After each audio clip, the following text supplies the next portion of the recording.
Subscribe our KC Trichy YouTube channel. Like, share, and comment.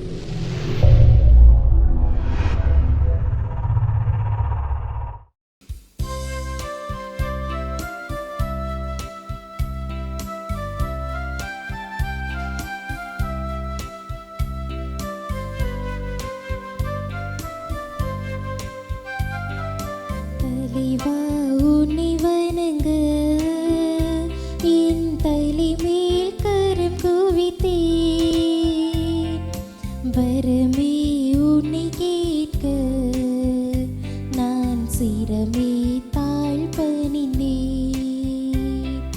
தலைவா உன்னை வணங்க என் தலை மேல் கரம் குவித்தேன்.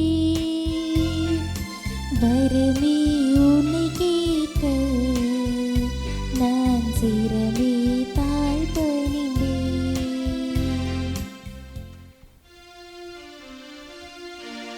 தந்தை மகன் தூயாவியாரின் பெயராலே ஆமென். நம் ஆண்டவராகிய இயேசு கிறிஸ்துவின் அருளும் கடவுளின் அன்பும் தூயாவியாரின் நட்புறவும் உங்கள் அனைவரோடும் இருப்பதாக. உம் ஆன்மாவோடும் இருப்பதாக. இதை இயேசுவில் இணையவர்களே, இந்த தியாக பலியில் நாம் ஜெபிக்க வேண்டிய நபர்களாக சிந்திக்க வேண்டியது, இன்றைய உலகில் கணவனாலும் மற்றும் குடும்ப சூழ்நிலைகளாலும் வறுமையிலும் கஷ்டப்படும் ஒவ்வொரு பெண்களை நினைத்து அவர்களுக்காக ஜெபிப்போம். மேலும் கணவன் இறந்த நிலையில் கைம்பெண்களாக இருப்பவர்கள், விதவைகளாக இருப்பவர்கள், என்ன செய்வது, என் பிள்ளைகளை எப்படி கரையேற்றுவது என்று சிந்தித்து கொண்டிருக்கும் ஒவ்வொரு தாய்மார்களுக்காக ஜெபிப்போம். மேலும் ஒவ்வொரு இளம் பெண்களுக்காக ஜெபிப்போம். சமுதாய சூழ்நிலையில் சமுதாய சீர்கேட்டினால் அல்லலும் ஒவ்வொரு இளம் பெண்களுக்கும் இறைவன் தாமை பாதுகாப்பாகவும் அரணாகவும் இருக்க வேண்டுமாக ஜெபிப்போம். மேலும் நம்மிடம் யாரெல்லாம் ஜெப உதவிகளை கேட்டிருக்கின்றார்களோ அவர்களுக்காக இந்த திருப்பலியை ஒப்பு கொடுத்து ஜெபிப்போம். சகோதர சகோதரிகளே, தூய மத நிகழ்வுகளை கொண்டாட நாம் தகுதி பெறும் பொழுது நாம் குற்றங்குறைகளை ஏந்தி மனம் வருந்துவோம். எல்லாம் வல்ல இறைவனிடமும் சகோதர சகோதரிகளே, உங்களிடமும் நான் பாவியினை ஏற்றுக்கொள்கிறேன். ஏனெனில் என் சிந்தனையாலும் சொல்லாலும் செயலாலும் கடமையில் தவறியதாலும் பாவங்கள் பல செய்தேன். என் பாவமே, என் பாவமே, என் பெரும் பாவமே. ஆகையால் எப்பொழுதும் கன்னியான புனித மரியாவையும் வானதூதர் புனிதர் அனைவரையும் சகோதர சகோதரிகளை உங்களையும் நம் இறைவனாகிய ஆண்டவரிடம் எனக்காக வேண்டிக் கொள்ள மன்றாடுகிறேன். எல்லாம் வல்ல இறைவன் நம்மீது இரக்கம் வைத்து நம் பாவங்களை மன்னித்து நம்மை நிலை வாழ்வுக்கு அழைத்து செல்வாராக. ஆமீன்.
மன்றாடுவோமாக.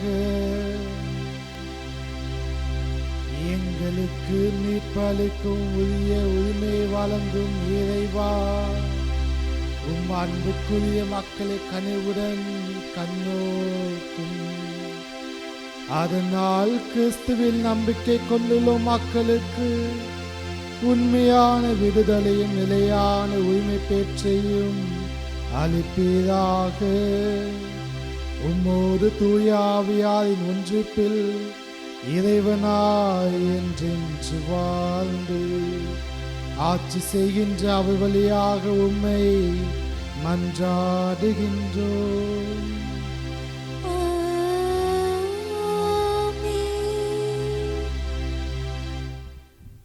முதல் வாசகம்.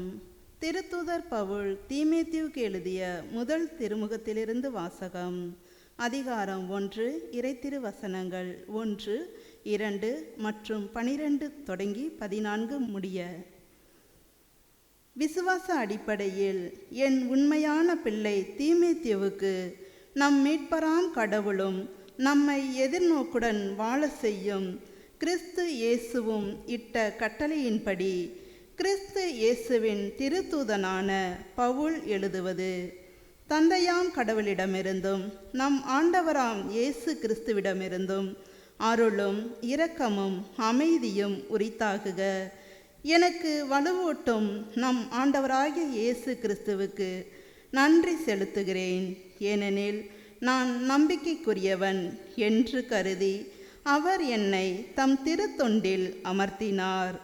முன்னர் நான் அவரை பழித்துரைத்தேன், துன்புறுத்தினேன், இழிவுபடுத்தினேன். ஆயினும் நம்பிக்கை கொண்டிராத நிலையில் நான் அவ்வாறு நடந்ததால் அவர் எனக்கு இரங்கினார்.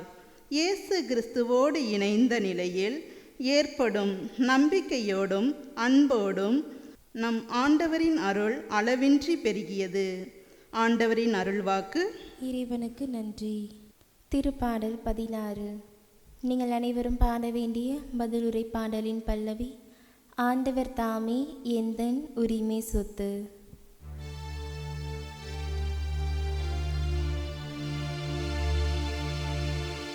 ஆண்டவர் தாமே எந்தன் உரிமை சொத்து.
ஆண்டவர் உங்களோடு இருப்பாராக. உம் ஆன்மாவோடும் இருப்பாராக. லூக்கா எழுதிய தூய நற்செய்தியிலிருந்து வாசகம். ஆண்டவரே மாட்சி உமக்கே. அக்காலத்தில் இயேசு அவர்களுக்கு உவமையாக கூறியது, பார்வையற்ற ஒருவர் பார்வையற்ற வேறொருவருக்கு வழிகாட்ட இயலுமா? இருவரும் குழியில் விழுவர் அல்லவா? சீடர் குருவை விட மேலானவர் அல்ல, ஆனால் தேர்ச்சி பெற்ற எவரும் தம் குருவை போல் இருப்பர். நீங்கள் உங்கள் கண்ணில் இருக்கும் மரக்கட்டையை பார்க்காமல் உங்கள் சகோதரர் அல்லது சகோதரி கண்ணில் இருக்கும் துரும்பை கூர்ந்து கவனிப்பதேன்? உங்கள் கண்ணில் இருக்கும் மரக்கட்டையோ நீங்கள் பார்க்காமல் இருந்து கொண்டு உங்கள் சகோதரர் அல்லது சகோதரியிடம் உன் கண்ணில் இருக்கும் துரும்பை எடுக்கட்டுமா என்று எப்படி கேட்க முடியும்? வெளிவேடக்காரரை, முதலில் உங்கள் கண்ணில் இருக்கும் மரக்கட்டையை எடுத்து எறியுங்கள். அதன்பின் உங்கள் சகோதரர் அல்லது சகோதரின் கண்ணில் இருக்கும் துரும்பை எடுக்க உங்களுக்கு தெளிவாய் கண் தெரியும். ஆண்டவரின் அருள்வாக்கு. கிறிஸ்துவே உமக்கு புகழ். இதை இயேசுவில் இனியவர்களே, அன்பு ஒன்றுதான் உண்மையான திருத்தம். இந்த நற்செய்தியில் நாம் பார்க்க முடியும், ஒருவர் மற்றவருடைய குற்றங்களை சொல்லி அவரை திருத்துவதற்கு முயல்படுகின்றார்கள் என்பதை இயேசு கிறிஸ்து வலியுறுத்துகின்றார். இன்றைய உலகிலும் ஒவ்வொரு நபர்களும் ஒவ்வொரு செயல்பாடுகளிலும் இவ்வாறு தான் பயணித்து கொண்டிருக்கின்றார்கள். அவர்களுடைய செயல்பாடுகள் எப்படி இருக்கின்றது என்பதை தெளிவாக காட்டும் ஒரு நற்செய்தி பகுதியாக இன்றைய நற்செய்தி பகுதி அமைந்துள்ளது. ஒரு சிறு பையனாக இருக்கட்டும், பெரியவர்களாக இருக்கட்டும், அல்லது குடும்ப வாழ்விலாக இருக்கட்டும், ஏன் குருத்துவ துறவர வாழ்வாக இருக்கட்டும், ஒவ்வொருவருடைய வாழ்விலும் நான் நல்லவன், மற்றவன் கெட்டவன்.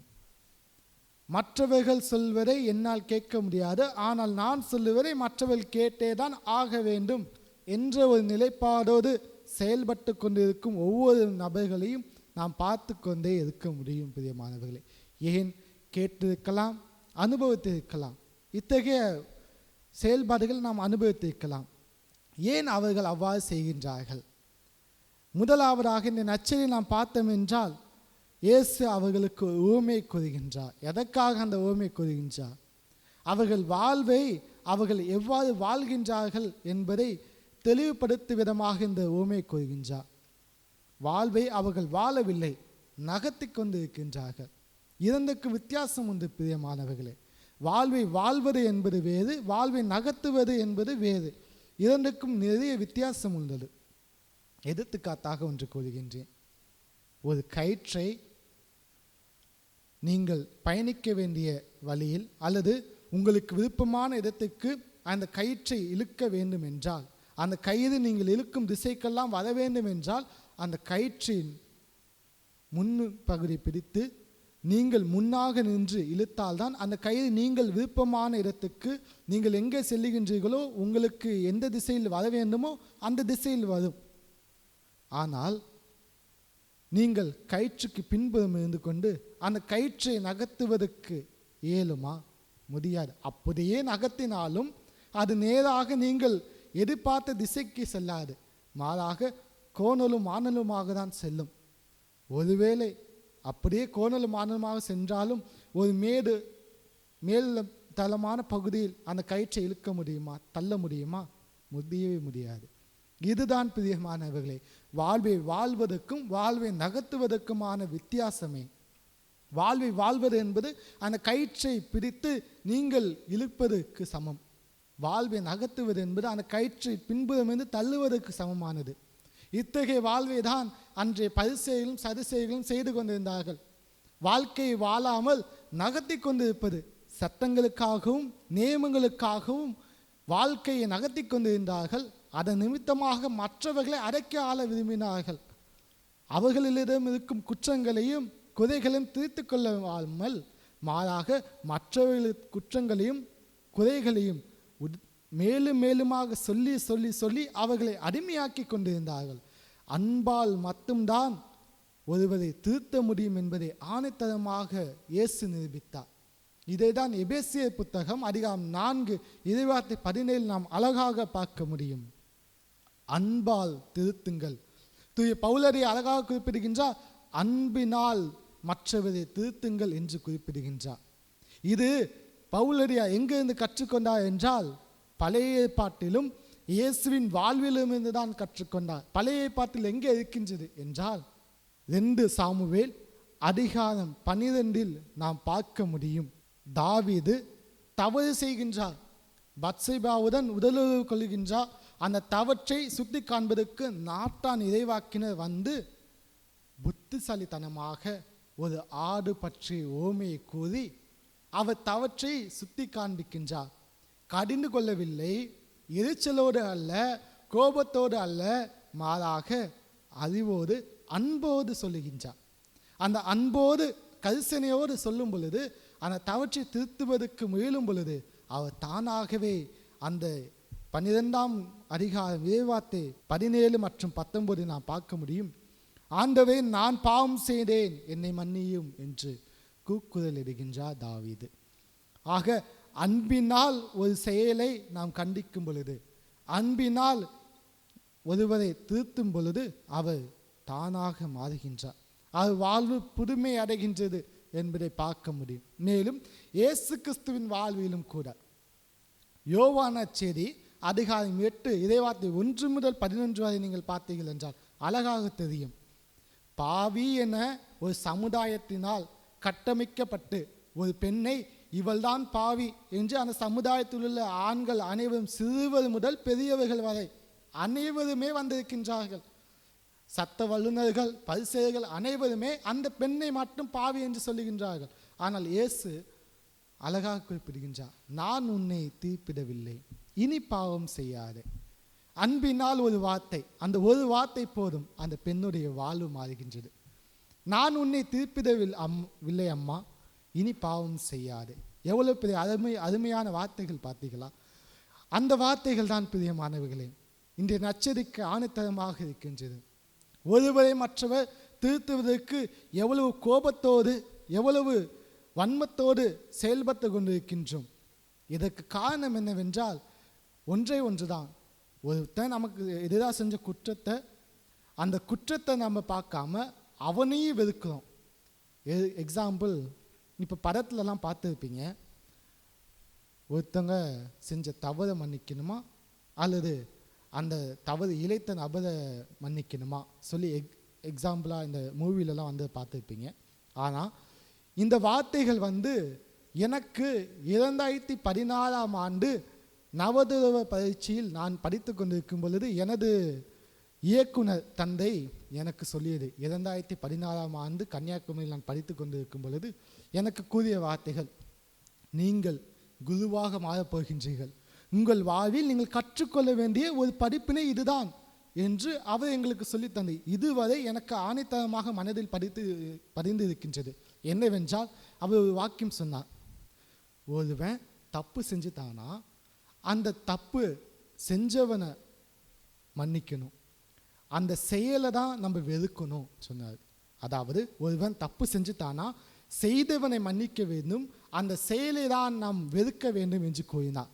ஆம் பிரியமானவர்களே, இன்றைய சூழ்நிலை, இன்றைய சமுதாயத்தில் ஒரு யூத்துக்கு இப்போல்லாம் லவ் நான் சொன்னால் அந்த லவ் எந்த அளவுக்கு இருக்குது, என் ஃப்ரெண்ட்ஷிப் எடுத்துக்கோங்க, உண்மையான ஃப்ரெண்ட்ஷிப் இருக்கா, உண்மையான காதல் இருக்கின்றதா என்று எடுத்துக்கொண்டோம் என்றால் ஒரு மிகப்பெரிய கேள்விக்குறிதான்.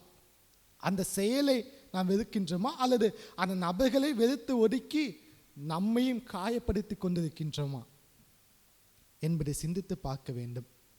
நமது வாழ்வு எப்படி பயணித்து கொண்டிருக்கின்றது? ஒருத்தன் நமக்கு எதிராக குற்றம் செஞ்சுட்டானா அந்த குற்றத்தை மட்டும் நம்ம எண்ணி பார்ப்பதல்ல, மாறாக அந்த நபரையும் வெறுத்து ஒதுக்கி கொண்டிருக்கின்றோம். மேலும் வெறுத்து ஒதுக்கி அவன் ஏதாவது தவறு செய்வானா, அவன் மேல் நாம் பழி சுமத்தி அவன் பெயரை கெடுக்கலாம் என்று எண்ணிக்கொண்டே சிந்தித்து கொண்டே பயணித்து கொண்டிருக்கின்றோம். இத்தகைய வாழும் முறைதான் ஒவ்வொருவருடைய செயல்பாடுகளும் நடந்து கொண்டிருக்கின்றது. அது சிறு வயது பையனாக இருக்கலாம், குடும்பத்தில் இருக்கலாம், முதியவர்களாக இருக்கலாம். இப்போ முதியவர்கள்லாம் பார்த்தோன்னா அவங்க ஈஸியாக சொல்லுவாங்க, நிறைய அறிவுரையை சொல்லுவாங்க. தினந்தோறும் ஜெபமாலை செய்யணும், தினந்தோறும் பக்தியாக திருப்பலிக்கு பங்கேற்கணும், வாழ்வு புதுமையாக வச்சுக்கணும், பரிசுத்தமான வாழ்வு வச்சுக்கணும், தினந்தோறும் விவிலியம் வாசிக்கணும் என்று மற்ற பிள்ளைகளிடம், அதாவது அவர்களுடைய பேர பிள்ளைகளிடம், அவர்களுடைய மகன்களிடம் சொல்லுவார்கள். ஆனால் அவர்களுடைய வாழ்வு எப்படி இருக்கின்றது என்பதை சிந்தம் என்றால் மிகப்பெரிய ஒரு கேள்விக்குறி. எப்படி என்றால் அவர்கள் இந்த நல்ல காரியங்களை செய்யலாம், ஆனால் அவர்களுடைய மறைமுகமான வாழ்க்கையை எவ்வாறு என்றால் 70 வயசு ஆயிருக்கும், பேர பிள்ளைகளுக்கும் மகன்களுக்கும் மருமகளுக்கும் நல்ல அறிவுரை கூறுவாங்க. அவங்கள பார்த்தாலே அவங்கள்ட்ட போய் பேசணும் சொல்லி அந்தளவுக்கு பக்தியான வழிபாடுகளெல்லாம் பங்கேற்பார்கள். ஆனால் அவர்களுடைய தனிப்பட்ட வாழ்வு, அவர்களுடைய அந்த முதிர்ந்த வயதில் இருக்கும் அவருடைய சகோதரனோ சகோதரியோ பேசாமல் இருந்தால் பேசாமே இருப்பாங்க. அவங்கள்ட்ட இருக்க குற்றங்கள் எல்லாம் மறைத்து விடுவார்கள். ஆனால் மற்றவர்களிடம் இருக்கும் குற்றங்களை சொல்லி காண்பித்து அவர்கள் நல்வழிப்படுத்துவதற்கான செயல்பாடுகளை எடுத்து கொண்டே செல்வார்கள். ஆனால் அவர்களுடைய வாழ்வு எப்படி இருக்கும்? இது போன்று ஒரு குருவானவராக நான் உங்களிடம் அநேக அறிவுரை கூறிக்கொண்டே இருக்கின்றேன். நீங்கள் மது பழக்கத்தில் ஈடுபடக்கூடாது, நீங்கள் விபச்சாரத்தில் ஈடுபடக்கூடாது, நீங்கள் பொய் சொல்லக்கூடாது, நீங்கள் களவு செய்யக்கூடாது என்று நான் ஒவ்வொன்றின் பின்னாக அடுக்கிக் கொண்டே செல்கின்றேன் என்றால் முதலாவது எனது வாழ்வு எப்படி இருக்கின்றது? நான் உண்மையாக இருக்கின்றனா? நான் நியாயத்தோடு நடந்து கொண்டிருக்கின்றனா? என்னிடம் வரும் பணியாளர்களையும் என்னிடம் வரும் மக்களையும் அன்போடு கரிசனையோடு வழிநடத்துகின்றனா? அவர்களோடு அன்போடு நான் பேசுகின்றேனா? அவர்களோடு கலந்துரையாடல் செய்கின்றேனா பங்கு தளத்தில் என்பதை நான் அனுசரிக்க வேண்டும், நான் யோசிக்க வேண்டும். அதன் பிறகுதான் நான் உங்களிடம் அறிவுரையாக கூற முடியும். இல்லை என்றால் வெறும் வீணாக போய்விடும். இந்த மறைவுரையாக இருக்கட்டும், அறிவுரையாக இருக்கட்டும், நான் செய்யும் செயல்பாடுகளாக இருக்கட்டும், நான் நடத்தும் திருப்பலியாக இருக்கட்டும், எல்லாமே வீணாக போய்விடும். எதுவுமே உண்மையான ஆணைத்தரமான கிறிஸ்துவின் சாட்சியாக இருக்காது. பிரியமானவர்களே, நான் வெறும் பேச்சுக்காக கூறிவிட்டு போய்விடலாம். ஆனால் எனது வாழ்வும் எனது செயல்பாடுகளும் ஒத்து இருந்தால் மட்டும்தான் எனது சொல்லும் உங்களிடம் ஒத்து செல்லும். இல்லை என்றால் நானும் அந்த பரிசேயர்களைப் போல, நானும் அந்த சதுசேயர்களைப் போல என் கண்ணில் இருக்கும் மரக்கட்டையை பார்க்காமல் உங்கள் கண்ணில் இருக்கும் துரும்பை பார்ப்பதற்கு சமம். இது நான் ஒரு குருவானாக மட்டும் எண்ணி பார்க்க முடியாது. உங்கள் வீட்டில் நீங்கள் எண்ணி பாருங்கள், நீங்கள் பணி செய்யும் இடத்தில் எண்ணி பாருங்கள். நீங்கள் ஒரு ஆசிரியராகவோ அல்லது அலுவலகத்தில் பணி செய்கின்றீர்கள் என்றால் உங்களிடம் வரும் பணியாளர்களை நீங்கள் எப்படி பார்க்கின்றீர்கள்? உங்களிடம் வரும் வேலையாட்களை எப்படி பார்க்கின்றீர்கள்? உங்களிடம் பயிலும் மாணவர்களை எப்படி பார்க்கின்றீர்கள்? உங்களிடம் வரும் மக்களை எவ்வாறு அனுசரிக்கின்றீர்கள் என்பதை சிந்தித்து பாருங்கள். அவர்களது குற்றங்களையும் குறைகளையும் பாராமல் அவர்களையும் ஏற்றுக்கொள்ளுங்கள். ஒருவருக்கொருவர் அன்போடு வாழுங்கள். அதை தான் இயேசு கிறிஸ்து குறிப்பிடுகின்றார். பழைய ஏற்பாடும் சரி, புதிய ஏற்பாடும் சரி, கிறிஸ்துவ மரபும் சரி, அதை தான் குறிப்பிடுகின்றது, அன்போடு வாழுங்கள் என்பது. நீதித்தலைவர்கள் புத்தகம் நீங்கள் எடுத்து பார்த்தீர்கள் என்றால் அழகாக தெரியும். மக்கள் தங்களுக்கு விருப்பம் என்று, தங்களுக்கு எது இன்பமானது என்று நினைத்து தங்கள் வழியில் செல்கின்றார்கள். அதன் நிமித்தமாக பாவம் செய்கின்றார்கள். இது ஒரு முறை அல்ல, 2 முறை அல்ல, 23 அதிகாரங்கள் இருக்கின்றது. அதில் 19 முறை மக்கள் தங்களுக்கு விருப்பமானதை செய்து பாவம் செய்கின்றனர். மீண்டும் கடவுளிடம் மன்னிப்பு கேட்கும் பொழுது கடவுள் அவர்களை மன்னித்து அவர்களை ஏற்றுக்கொள்கின்றார். இது எப்படி நடக்கின்றது? ஒவ்வொரு முறையும் பாவம் செய்து தங்களுக்கு விருப்பமானதை செய்கின்றார்கள், பாவம் செய்கின்றார்கள், மீண்டும் கடவுளிடம் வருகின்றார்கள், கடவுளும் அவர்களை மன்னித்து ஏற்றுக்கொள்கின்றார், மீண்டும் பாவம் செய்கின்றார்கள். இது எப்படி நடந்தது பிரியமானவர்களே? ஏனென்றால் கடவுள் அன்பாக இருக்கின்றார், அன்பின் உருவமாக இருக்கின்றார். அதன் நிமித்தமாக தான் அவர்கள் குற்றம் செய்தாலும் அவர்கள் பாவம் செய்தாலும் அவர்களை நான் விடமாட்டேன், அவர்களை கைவிட மாட்டேன், அவர்களை ஒருபொழுதும் நான் நெகிழ விடமாட்டேன் என்று அவர்களை அன்போடு ஏற்றுக்கொள்கின்றார். அன்போடு அவர்கள் குற்றங்களை பெரிதாக்காமல் அன்போடு அவர்களை தூய்மைப்படுத்துகின்றார், பரிசுத்த வாழ்வுக்கு வழிவகுக்கின்றார். ஆக நாமும் மற்றவரை திருத்த வேண்டும், அவர்கள் வாழ்வு புது படைப்பாக வேண்டும், அவர்கள் நல்ல வாழ்வு வாழ வேண்டும், அவர்களும் சமுதாயத்தில் நல்லவர்களாகவும் மதிக்கத்தக்கவர்களாக வாழ வேண்டும் என்ற எண்ணத்தோடு ஒருவர் திருத்த நாம் முயன்றோம் என்றால் அந்த திருத்துவது என்பது அன்போடு இருக்க வேண்டும். அன்பில்லாமல் திருத்தினீர்கள் என்றால் அது தீர்ப்பு, அன்போடு நீங்கள் திருத்தினீர்கள் என்றால் அது மீட்பு. ஆக அன்போடு திருத்துவோம், மற்றவர்கள் வாழ்வை மதிக்கத்தக்க வாழ்வோடு வாழ்வதற்கு நாமும் காரணியாக வாழ வேண்டி இத்திருப்பலை தொடர்ந்து மன்றாடுவோம். ஆமேன்.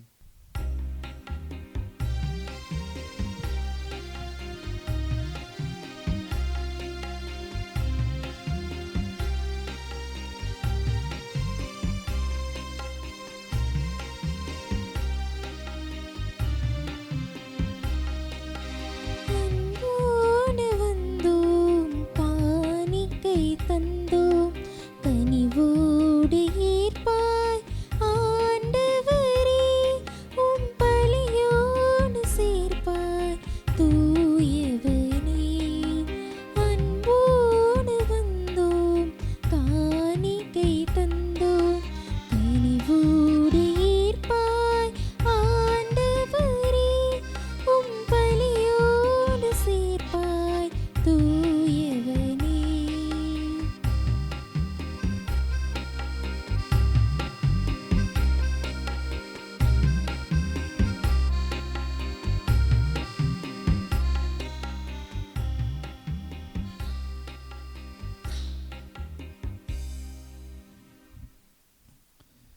சகோதர சகோதரிகளே, என்னுடையது உங்களிடமான பலி எல்லாமலே தேவனுக்கு ஏற்றதாகும்படி மன்றாடுங்கள். ஆண்டவர் தமது பெயரின் புகழ்ச்சிக்காகவும் ஆட்சிக்காகவும் நமது நன்மைக்காகவும் புனித திருவையின் அனைத்து நலனுக்காகவும் நமது கையிலிருந்து பலியை ஏற்றுக்கொள்வாராக.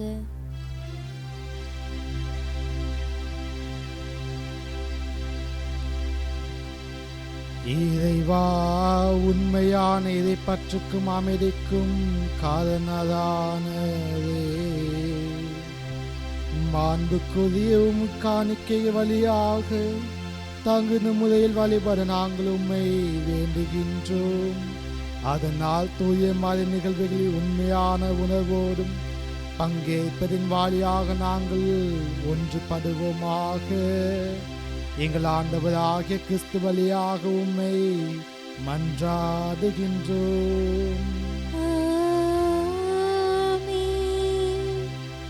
ஆண்டவர் உங்களோடு இருப்பாராக.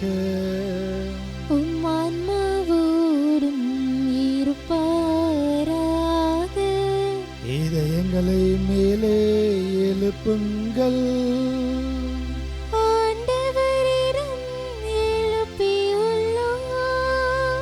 நம் இறைவனாகிய ஆண்டவருக்கு நன்றி கூறுவோம்.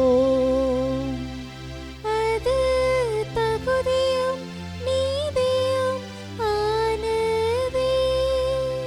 தூயவரான தந்தையே, உம் அன்பான மகன் இயேசு கிறிஸ்து வழியாக என்னாலும் எவ்விடத்திலும் நாங்கள் உமக்கு நன்றி செலுத்துவது மெய்யாகவே தகுதியும் நீதியும் ஆகும். எங்கள் கடமையும் மீட்புக்குரிய செயலுமாகும்.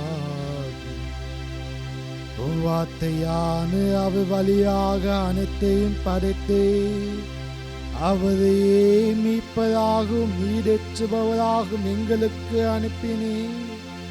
அவர் தூய ஆவியால் உடலெடுத்து கன்னி மரியாவிடமிருந்து பிறந்தார். அவர் உமது திருவுளத்தை நிறைவேற்றி புனித மக்களை உமக்கு பெற்றுத்தர தம் கைகளை விரித்து பாடுபட்டார். இவ்வாறு அவர் சாவை வென்று உயிர்ப்பை வெளிப்படுத்தினார்.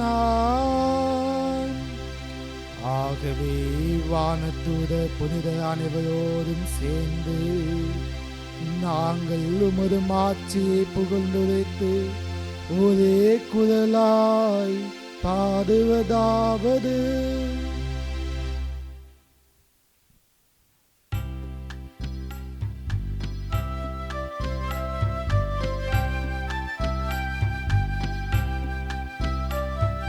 தூயவர் தூயவர் தூயவர் வான்படைகளின் கடவுளம் ஆண்டவர்.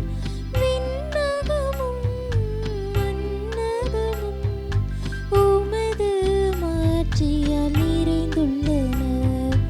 உன்னதங்களிலே ஓசன்னா, உன்னதங்களிலே ஓசன்னா. ஆண்டவர் பேரால் வருகிறவர் ஆசி பெற்றவர். உன்னதங்களிலே ஓசன்னா, உன்னதங்களிலே ஓசன்னா.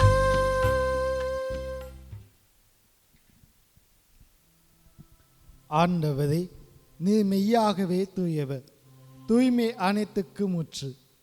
ஆகவே உம்முடைய ஆவியை பொழிந்து இக்காணிக்கைகளை தூய்மைப்படுத்த உம்மை வேண்டுகின்றோம். இவ்வாறு எங்கள் ஆண்டவர் இயேசு கிறிஸ்துவின் உடலும் இரத்தமுமாக எங்களுக்குவை மாறுவனவாக. அவர் பாடுபட உளம் கனிந்து தம்மை கையளித்த போது அப்பத்தை எடுத்து நன்றி செலுத்தி அதை பிட்டு தம் சீடருக்கு அளித்து கூறியதாவது: அனைவரும் இதிலிருந்து பெற்று உண்ணுங்கள், ஏனெனில் இது உங்களுக்காக கையளிக்கப்படும் என் உடல்.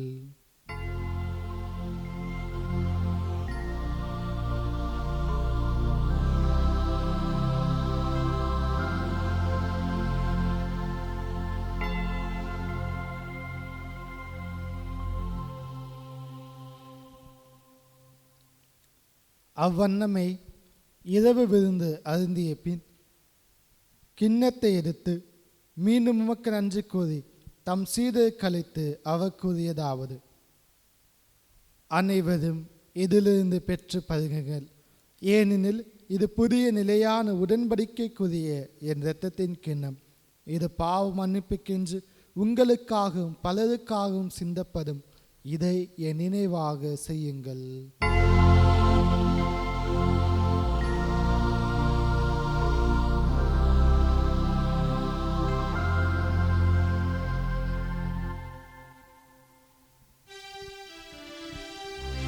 நம்பிக்கையின் மறைபொருள்.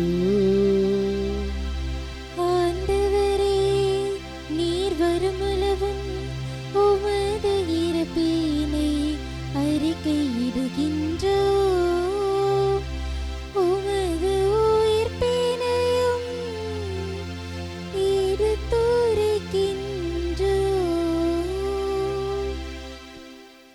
ஆகவே ஆண்டவே, நாங்கள் கிறிஸ்துவின் இறப்பினை உயிர்ப்பினை நினைவு கூர்ந்து வாழ்வு தரும் அப்பத்தை மீட்பளிக்கும் கிண்ணத்தை உமக்கு ஒப்புக் கொடுக்கின்றோம்.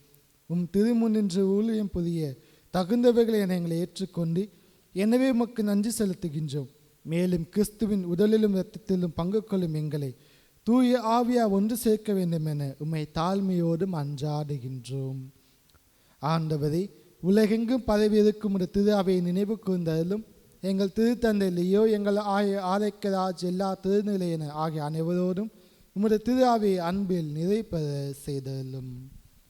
மேலும் உயிர் தெளிமை எதிர்நோக்குடன் துயில் கொள்ளும் எங்கள் சகோதர சகோதரிகளையும் இறந்தோர் அனைவரையும் இறக்குவதுடன் நினைவு கூர்ந்து உமது திருமுக ஒளியினுள் ஏற்றலும். எங்கள் அனைவர் மீதும் இரக்கமாயிரும். கடவுளின் கன்னித்தாயான புனித மரியா, அவருடைய கணவரான புனித யோசேப்பு, புனித திருத்தூதர்கள், இவ்வுலகில் உமக்கு உகந்தவராக இருந்தோர் ஆகிய புனித அனைவரோடும் நாங்கள் நிலைவாழ்வில் பங்கு கொள்ள தகுதி பெற்று திருமகன் இயேசு கிறிஸ்து வழியாக உம்மை புகழ்ந்தேத்த வருமல்ல உம்மை மன்றாடுகின்றோம்.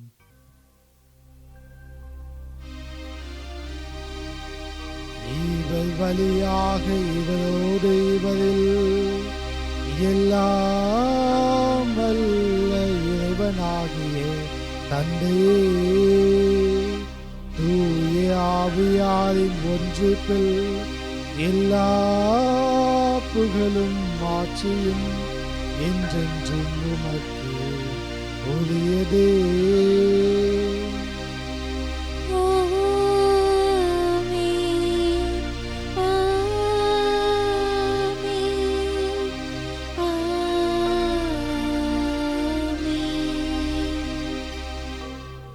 மீட்பின் கட்டளையால் கற்பிக்கப்பட்டு இதே படிப்பினால் பயிற்சி பெற்ற நாம் துணிந்து சொல்லுவோம். விண்ணுலகில் இருக்கிற எங்கள் தந்தையே, உமது பெயர் தூயதென போற்ற பெறுக. உமது ஆட்சி வருக. உமது திருவுள்ளம் விண்ணுலகில் நிறைவேறுவது போல மண்ணுலகிலும் நிறைவேறுக. எங்கள் அன்றாட உணவை இன்று எங்களுக்கு தாரும். எங்களுக்கு எதிராக குற்றம் செய்வோரை நாங்கள் மன்னிப்பது போல எங்கள் குற்றங்களை மன்னியும். எங்களை சோதனைக்குட்படுத்தாதேயும், தீமையிலிருந்து எங்களை விடுவித்தருளும். ஆண்டவரே, தீமை அனைத்திலிருந்தும் எங்களை விடுவித்து எங்கள் வாழ்நாளை அமைதியை கனிவுடன் அல்ல உண்மை மன்றாடுகின்றோம். உம்முடைய இறுக்கத்தின் உதவியால் நாங்கள் பாவத்திலிருந்து எப்போது விடுதலை பெற்று யாரொரு கலக்கமின்றி நலமாய் இருப்போமாக. நாங்கள் எதிர்நோக்கி இருக்கும் பேரின்பத்துக்காகவும் என் மீட்பராக இயேசு கிறிஸ்துவின் வருகைக்காகவும் காத்திருக்கின்றோம். ஏனெனில் ஆட்சியும் வல்லமையும் ஆட்சியும் என்றென்றும் உமதே. ஆண்டவரே இயேசு கிறிஸ்துவே, அமைதியை உங்களுக்கு விட்டு செல்கின்றேன், என் அமைதியை உங்களுக்கு அளிக்கின்றேன் என்றும் திருத்துதர்களுக்கு மொழிந்தீரே. எங்கள் பாவங்களை பாராமல் உமது திருவை நம்பிக்கை கண்ணோக்கி உமது திருவிழத்திற்கேற்ப அதற்கு அமைதியும் ஒற்றுமையும் அளித்தல்வீராக. என்றென்று வாழ்ந்து ஆட்சி செய்கின்றவர் நீரே. ஆமென். ஆண்டவருடைய அமைதி உங்களோடு என்றும் இருப்பதாக. உம் ஆன்மாவோடும் இருப்பதாக. கிறிஸ்து இயேசுவின் அன்பையும் அமைதியும் ஒருவர் மற்றொரு பகிர்ந்து கொள்வோம். உலகின் பாவங்களை போக்கும் இறைவனின் செம்மறி, எங்கள் மேல் இரக்கமாயிரும். உலகின் பாவங்களை போக்கும் இறைவனின் செம்மறி, எங்கள் மேல் இரக்கமாயிரும். உலகின் பாவங்களை போக்கும் இறைவனின் செம்மறி, எங்களுக்கு அமைதியை அளித்தருளும். இதோ இறைவனின் செம்மறி, இதோ உலகின் பாவங்களை போக்குகின்றவர். இந்த செம்மறியின் விருந்துக்கு அழைக்கப்பட்ட நாம் அனைவருமே பேறு பெற்றோம். ஆண்டவரே, நீரின் இல்லத்தில் எழுந்தருள நான் தகுதியற்றவள். ஆனால் ஒரு வார்த்தை மட்டும் சொல்லியருளும், எனது ஆன்மா நலமடையும். ஆசை திருவிருந்துக்கான மன்றாட்டு. ஆண்டவரே, நீர் என் இல்லத்தில் எழுந்தருள நான் தகுதியற்றவன். ஆனால் ஒரு வார்த்தை மட்டும் சொல்லியருளும் என்று நூற்றுவர் தலைவன் ஜெபித்தது போல நாங்களும் இப்போது உம் திருப்பாதம் பணிந்து வேண்டுகிறோம். இனிய இயேசுவே, நாங்கள் தகுதியற்றவர்களாய் இருந்தாலும் எங்கள் தகுதியின்மையை பாராமல் நீர் எங்கள் உள்ளங்களில் எழுந்து வாரும். உம் அன்பிலும் அருளிலும் நாங்கள் நிலைத்திருக்க எம்முள் எழுந்து வாரும். உம் பிள்ளைகளாக உயிருள்ள உண்மை சாட்சிகளாக உமது நற்செய்தின்படி வாழ்பவர்களாக எங்களை உருமாற்ற வாரும். தந்தையின் திருவுளப்படி வாழ்ந்திட எங்களுக்கு துணை புரிந்திட வாரும். நன்மை செய்வதில் ஆர்வமுள்ளவர்களாய் தீமைகள் அனைத்திலிருந்தும் விடுதலை பெற்றவர்களாய் வாழவும் எங்களை வழிநடத்த வாரும். எல்லா நலன்களும் வளங்களும் எங்களை நிரப்ப வாரும். ஆமேன். நன்றியோடு மன்றாடுவோமாக. ஆண்டவரே, உமது வார்த்தையால் விண்ணக விருந்தாலும் நம்பிக்கையாளுக்கு நீ உணவளித்து வாழ்வளிக்கின்றே. இவ்வாறும் அன்பு திருமகன் அளிக்கும் மாபெரும் கொடைகளால் நாங்கள் வளம் பெற்ற அவரது வாழ்வில் என்று பங்கேற்க தகுதி பெறுவோமாக. என்றென்று வாழ்ந்து ஆட்சி செய்கின்ற அவர் வழியாக உம்மை மன்றாடுகின்றோம்.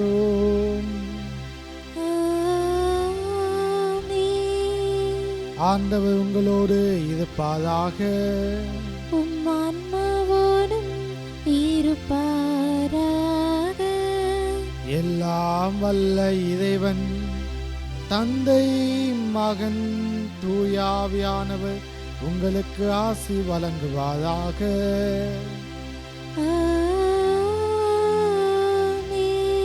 கிறிஸ்துவின் அன்பை பெற்றுக்கொண்ட பிள்ளைகளாய் சென்று வாழுங்கள். வாழ்வின் வழி தொடங்க உண்டாகட்டும்.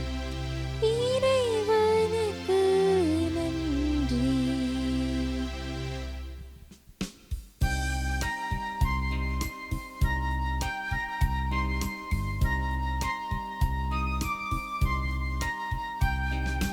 இந்தன் சிந்தனை சொல்லனைத்தும் இந்தன் செயல்கள் ஒன்றும் இந்தன் உடல் பொருளாவி முற்றும் இந்தன் உடல் பொருளாவி முற்றும் உந்தன் அதிமிக மகிமைக்கே எல்லாம் உமக்காக.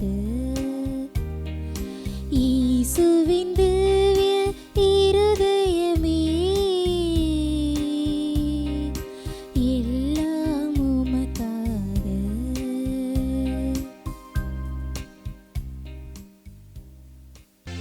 நிலையான புகழுக்குரிய தூய இறை நற்கருணைக்கு எல்லா காலமும் தொழுகையும் புகழும் போற்றியும் மாட்சியும் உண்டாக கடவது. தந்தை மகன் தூய ஆவியின் பெயராலே ஆமீன்.